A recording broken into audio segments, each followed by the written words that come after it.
Bon lundi, les pirates? Ben non, on dit pas bon lundi quand on est un mardi. Nous sommes mardi midi, si vous regardez ces sorties de première en première, voilà. C'est-à-dire que vous pouvez regarder les pirates, vous pouvez regarder votre sortie de votre première ensemble et vous êtes de plus en plus nombreux hein, à vous régaler, à discuter, à plaisanter, à taquiner. Ça vous donne le boost le matin à 7h45 sans se mettre le doigt dans l'œil. Et ça vous donne le boost à midi. Aujourd'hui, une pirate qui va nous parler et qui est en crise elle-même. Donc c'est toujours intéressant, ça vous plaît tout ça, donc on va y aller, on va regarder ça. Je vous prépare la formation qui sort demain sur les décisions, hein, comment prend-on des décisions.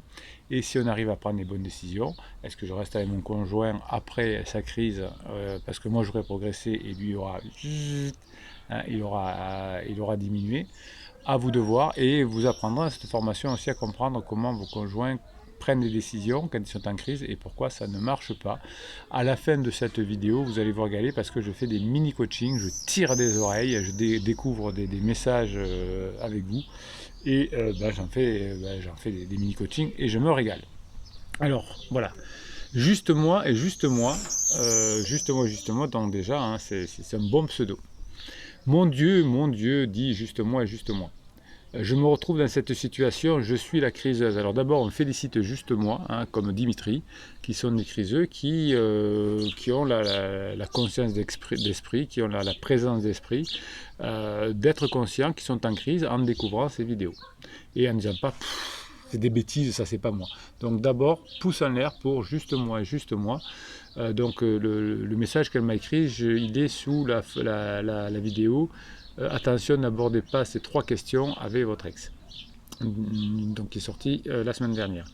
Donc je me retrouve dans cette situation, je suis la criseuse certes, mais mon mari avait largement allumé ma mèche. Oui, oui, c'est vrai aussi, ça on est d'accord justement. Quand on est en phase 2 du couple, on fait pas exactement ce qu'il faut, on n'est pas toujours au top, on ne prend pas soin de l'autre. Oui, oui, on allume la mèche. Alors qu'est-ce qu'il a fait ce coquin? Est-ce que le criseux est forcément le mauvais? Non, hein, tout le monde traverse des crises. Justement, j'ai moi-même raconté que j'avais traversé une crise autour de ma quarantaine, à 39 ans.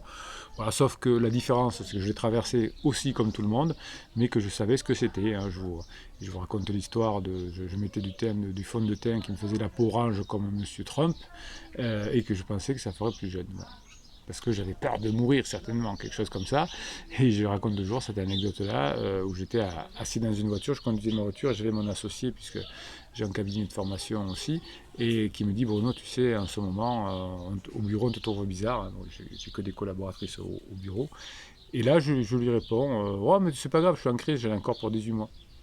Et là, je l'ai senti interloqué, elle m'en a parlé il n'y a pas si longtemps, en disant, mais quand je suis rentré au bureau, j'en ai parlé aux filles, je n'ai pas su quoi te répondre. Hein. Donc même le kiné, quand il connaît les entorses, ben, ça fait aussi des entorses. Voilà.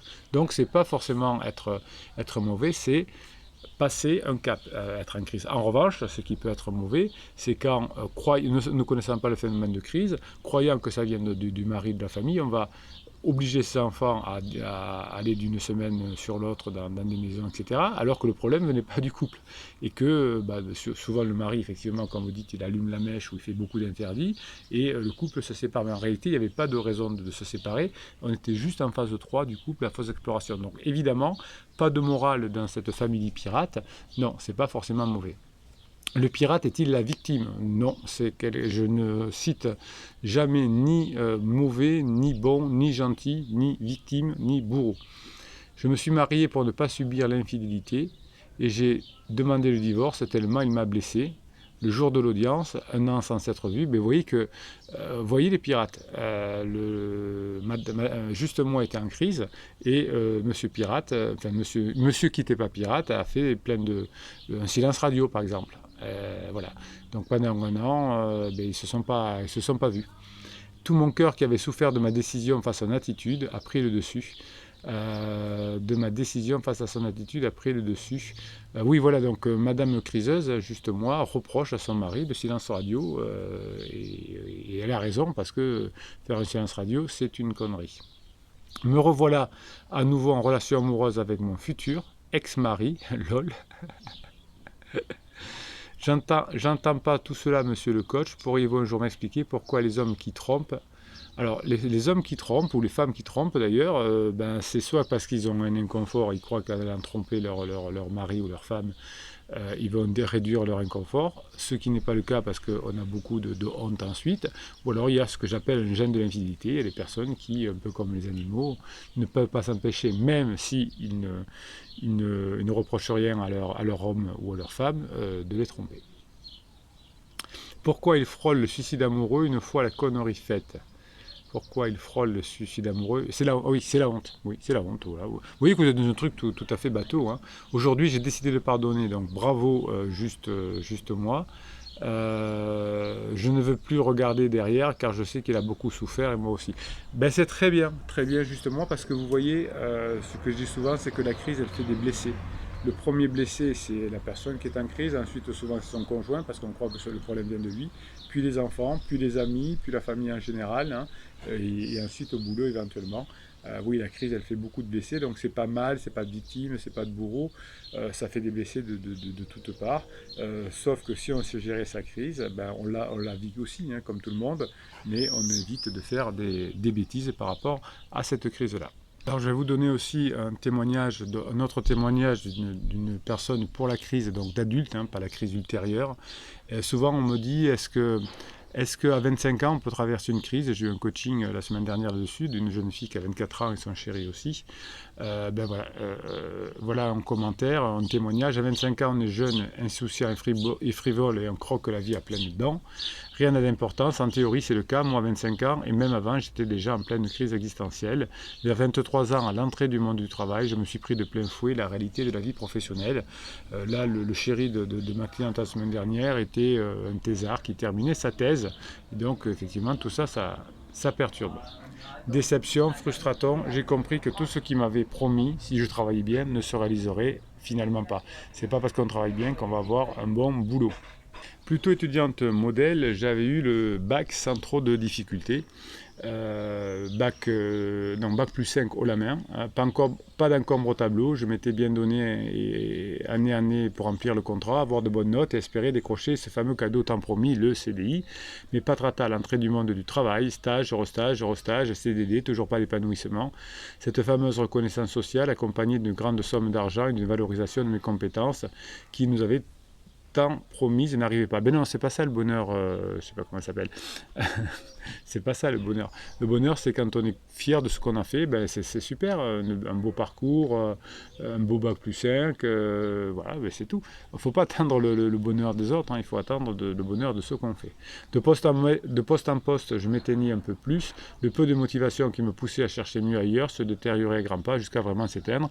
Eh ben, il faut faire des formations, faut se bouger, il faut être plus légère, il faut être plus léger.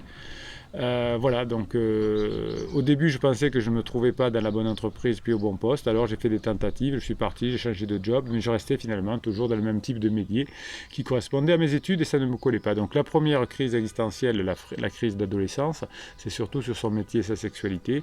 La deuxième crise, comme on l'a vu tout à l'heure avec juste moi, celle-là elle est plutôt sur le mode de vie, est-ce que j'ai pas raté ma vie, est-ce que j'ai pas loupé des choses, est-ce qu'il faut que je rattrape, j'ai peur de la mort, etc. Donc ça, c'est la deuxième crise. Donc la première, on le voit, c'est bien sur les métiers et sur la sexualité. Pourtant, mes études m'avaient plutôt convenu, j'avais appris plein de choses et apprendre, j'adorais ça, mais dans ces postes que j'avais testés, je m'ennuyais à mourir au bout de quelques semaines. Je n'exploitais pas un dixième de mes compétences et je ne me sentais pas valorisé pour ce que je savais vraiment faire. Donc il faut être heureux de ce que l'on a. Quand je n'ai plus du tout de motivation, j'ai compris que quelque chose n'allait pas et ce n'était donc pas au bon endroit.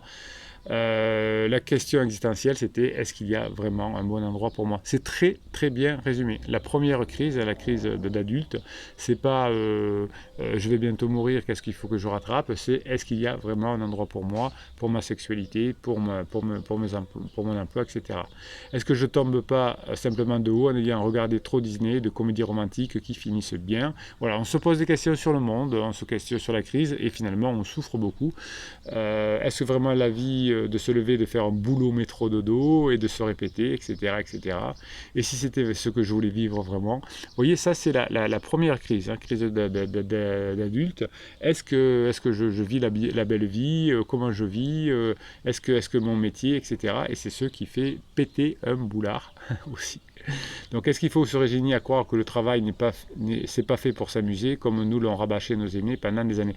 Alors, plus exactement, en dehors du foyer, c'est-à-dire le boulot, la vie, ça doit être quelque chose de plutôt dur, hein, et plutôt un combat, on va dire, et le foyer, c'est plutôt quelque chose de doux, une danse, on boit, on mange, on fait l'amour, on reçoit des amis, on va chez ses amis, c'est ça le foyer. C'est pas trop se poser des questions, pourquoi l'autre il est comme ça, pourquoi je peux pas le changer, pourquoi il m'aime pas, pourquoi il débarrasse pas la vaisselle, on s'en fout. Le foyer, c'est des moments où on passe des bons moments ensemble et l'extérieur, c'est dur. Et bien, j'ai remarqué que très souvent, aujourd'hui, on a inversé les pôles. Le boulot, c'est plutôt sympa, on fait des meetings, on fait des calls, on fait des team building, le patron il nous parle bien, on reçoit des félicitations, on reçoit des augmentations, etc. Et à la maison, ça devient un enfer parce que finalement, il faut qu'on ait ces moments où on se bagarre un peu, où c'est dur, etc. Et on va le faire à la maison. C'est rigolo ce que vous m'apprenez, les pirates, parce que je le ressentais moins il y a une dizaine d'années. Ça a commencé il y a une dizaine d'années, mais je le ressentais moins. Aujourd'hui, c'est sûr. Aujourd'hui, on passe plus de temps au boulot à se régaler qu'à se régaler à la maison. On s'ennuie, on est sur le canapé, on regarde Netflix, on se repose. Le métier était fait pour gagner la croûte, comme on disait, la calorie, pour pouvoir ensuite se régaler à côté. Et aujourd'hui, c'est un peu l'inverse. On se régale au boulot, on s'habille bien, on fait des trucs passionnants, on a des challenges, des défis, et on s'ennuie à la maison. On a de l'aventure dans le boulot, on a des objectifs à atteindre, on a des équipes, on fait des choses, on se bat ensemble. Et on a de la sécurité parce que c'est là que ça nous nourrit. Donc du coup, le foyer, ben, il boite. Faites-moi une petite séparation entre les deux, voire une grosse séparation. Ne me parlez pas de boulot à la maison. Et quand vous êtes au boulot, vous vous régalez certes, vous trimez dur pour avoir la calorie, pour vous régaler à la maison. Mais à la maison, régalez-vous. Ne changez pas l'autre. Ne changez pas l'autre. Soyez vous-même. Ok? Vous avez deux témoignages. Un témoignage de crise d'adulte, un témoignage de crise ultérieure. On se régale. Tout ce que je vous dis sur cette team, sur cette team family, sur cette comment vous vous appelez, la famille, oui, la famille des pirates. Eh bien, vous voyez que chaque fois qu'on a des commentaires, c'est exactement ce qui se passe. Allez, avant de vous faire le mini coaching, on va se régaler avec quelques mèmes que vous m'avez donné, que je vous ai mis sur votre application Telegram. Vous avez un canal qui s'appelle Canal Bruno Marchal, c'est votre canal, le canal des pirates. L'homme a rarement l'occasion de prendre des décisions. Et oui, c'est vrai. Souvent, je vous l'expliquerai dans la formation qui sort mercredi, on prend des décisions comme ça qui n'en sont pas finalement. C'est pas vraiment des décisions. Ah oui, c'est vrai. C'est-à-dire qu'on le fait, on nous pique, on a une réponse automatique, on y va, on s'embrouille, ensuite on essaie de récupérer le truc. Non, on a souvent, enfin vous le saurez grâce à la formation de mercredi, mais on prend souvent mal des décisions, y compris nos amis les criseux. Le dernier degré du bonheur est l'absence de tout mal. Le dernier degré du bonheur est l'absence de tout mal, c'est Épicure. Ouais, hein. Alors, on peut avoir du mal de temps en temps, mais on peut être heureux quand même. Toc. Si vous voulez mieux comprendre votre rôle en ce monde, écrivez. Efforcez-vous de mettre votre âme par écrit, même si personne ne vous lit. C'est bien, quand vous êtes en colère, écrivez. Mais alors allez-y, hein, balancez des saloperies, on peut y aller, hein, des méchancetés. Et puis vous le donnez pas à votre conjoint, vous le donnez pas à pansement, vous le déchirez, vous le brûlez, vous le mettez aux toilettes, vous le plantez sous un arbre, vous faites tout ce que vous voulez, mais vous allez vous régaler. C'est bien d'écrire, ça structure la pensée. Le simple fait d'écrire nous aide à organiser notre pensée et à discerner clairement ce qui se trouve autour de nous. Un papier et stylo opèrent des miracles. Ils soignent les douleurs, réalisent les rêves, restituent l'espoir perdu et les mots ont un pouvoir. Je suis très d'accord avec ce même. Alors c'est ici de Paulo Coelho, me semble-t-il. Oui. Hein. Écrivez avec un stylo si possible et un peu de papier, pas avec l'ordinateur. Ça va faire des miracles dans votre esprit. Vous deviendrez encore plus un pirate au top. Allez, c'est parti. Agnès qui a été lourdement félicitée, chaudement félicitée par les pirates, puisque j'avais fait, je crois que c'était vendredi dernier, une vidéo pour expliquer comment Agnès Pirate avait récupéré son conjoint et qui filait maintenant à nouveau le grand amour. Eh bien, elle vous remercie les pirates pour le message, vous souhaite le meilleur et plein d'énergie pour ne rien lâcher. Et oui, Agnès vous explique pas à pas dans la vidéo tout ce qu'elle a fait. C'est l'anthologie, c'est l'anthologie. Bon moral, Bob Moral. Eh bien, merci Agnès, toujours pour Agnès. Perso, j'y comprends plus rien. Ce matin, elle me demande si je lui en veux.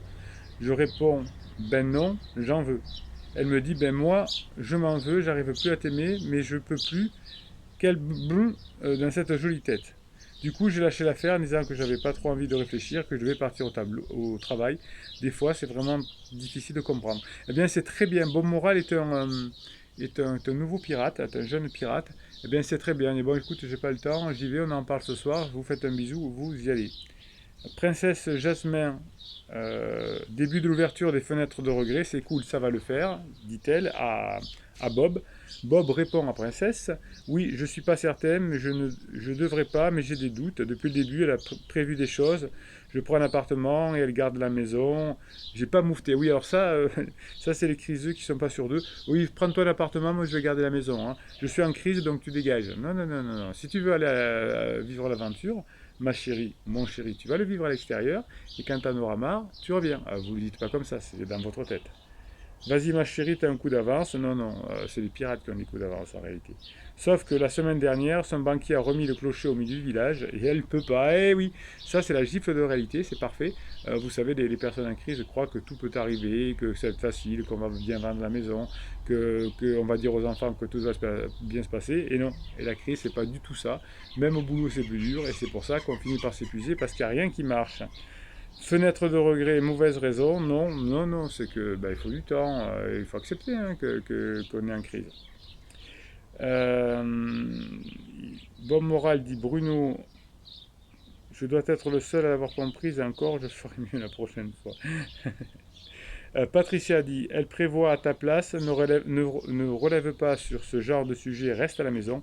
Oui, restez à la maison, elle a raison Patricia. Incroyable, ces criseux qui veulent partir mais font partir leur conjoint. C'est encore une distorsion du temps.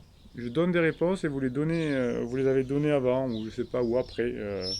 Ça me plaît ça, ces distorsions du temps. Ça arrive très souvent, je vous dis un truc et je lis un message après et c'est ce qu'il y a dedans. Ça arrive souvent là, j'adore. Elle s'aperçoit que ce n'est pas facile et il n'y a pas de mauvaise raison. Ça, c'est une sacrée distorsion du temps. Lors de ma crise, dit Patricia, il y a maintenant 15 ans, je voulais tout et je n'ai rien fait pour finir par m'apercevoir que les petits riens me comblaient et que mes sentiments étaient enfouis, rien à voir avec le désamour. Qu'est-ce qu'elle est bien, cette Patricia aussi. Hein, voilà, c'est encore un témoignage de criseux. Aujourd'hui, c'est la journée de criseux. J'ai fini par m'apercevoir que les petits riens me comblaient et que mes sentiments étaient enfouis et que ça n'avait pas à voir avec le désamour. J'ai laissé les frustrations derrière moi et je ne regrette pas. Dommage seulement de ne pas avoir eu la culture d'aujourd'hui sur le couple. Et oui, et oui, et oui. Alors je ne sais pas s'il faudrait l'apprendre à l'école, j'en sais rien. Mais en tout cas, vous avez la chance d'avoir les formations, d'avoir les coachings, d'avoir tout ce qu'il faut pour comprendre comment fonctionne le couple et grâce aux neurosciences de pouvoir sauver votre couple, pouvoir récupérer votre ex, pouvoir vous régaler. Bon, les pirates, on se retrouve demain matin à 7h45 pour la sortie de la formation de la semaine. Comment prend-on une décision et comprendre comment votre conjoint en crise prend une décision. Vous allez vous régaler. Donc, je bastonne pour tout terminer, pour que ce soit tout nickel demain matin, tout près, tout proche. On se retrouve demain matin à 7h45 et demain à midi également pour parler de cette fabuleuse formation qui va être comment prend-on des décisions. Bruno Marchal, il vous dit mettez des pouces en l'air, mettez des commentaires parce que YouTube adore ça et plus vous allez mettre de commentaires, plus vous allez mettre de pouces en l'air, mais plus votre team de pirates, plus votre famille de pirates va être mis à l'honneur par YouTube et vous allez pouvoir, vos commentaires seront vus par plein de nouveaux pirates et votre team, votre famille pouf, va grossir, pouf, pouf, pouf, et vous allez vous régaler. Allez, Bruno Marchal, il vous dit à demain matin à 7h45, je vous kiffe.